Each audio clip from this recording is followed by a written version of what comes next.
ठेवा, तुझ्या बरोबर एक चाय पाणी घ्यावा म्हणून भेटायचे आणि चहा वगैरे करा. 2-3 वेळा रिलेशन केल्यानंतर आता आपल्या गप्पा कुठल्या आल्या पाहिजे? बिझनेसच्या रिलेटेड आल्या पाहिजे. कुठल्या आल्या पाहिजे? बिझनेसच्या रिलेटेड. त्याच्यामधून तुम्हाला जाणून घ्यायचं की याला आता खरं गरज काय आहे, त्याची नीड काय आहे ही जाणून घ्यायची. उद्दिष्ट काय आपलं, त्याची गरज काय आहे. मग त्याचा जॉबचा प्रॉब्लेम असू शकतो, त्याच्या घरामध्ये फायनान्शियली प्रॉब्लेम असू शकतो, त्याच्या घरामध्ये कुणीतरी हेल्थचा इश्यू असू शकतो, बरोबर की नाही.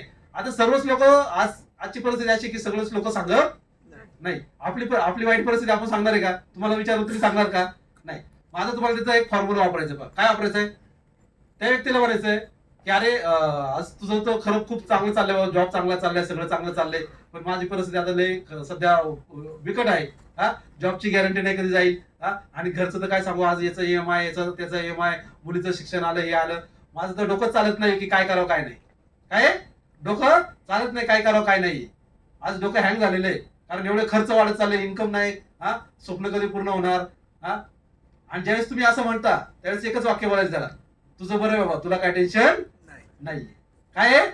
तुझं बरं आहे, तुला काय टेन्शन नाही. आता त्याला खरंच जर प्रॉब्लेम असेल तर काय होईल?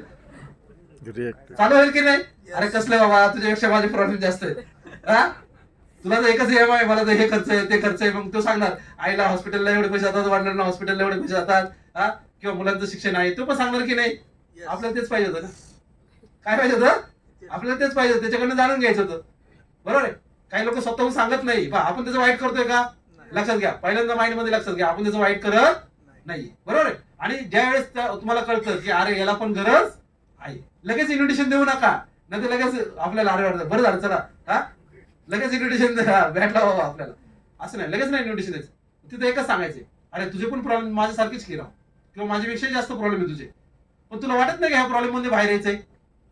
तर मला सांगा, असं जर विचारलं कोणाला, तू तर येस म्हणेल का नो म्हणेल? येसच म्हणेल ना.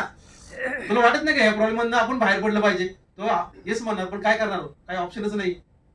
एवढे पैसे कमवतोय पण ते कमीच पडतात आहे. तुझं पण बरोबर आहे, तुला वाटतंय ना काहीतरी करायला पाहिजे. मला पण वाटतंय राव काहीतरी करायला पाहिजे. एक काम कर, तुला काय जर सोल्युशन मिळालं तर तू मला सांग, मला काय सोल्युशन मिळालं तर मी तुला सांगतो, बरोबर आहे. आणि तिथनं लगेच कल्टी मारायची, बरोबर आहे. तुमचं काम झालं की नाही?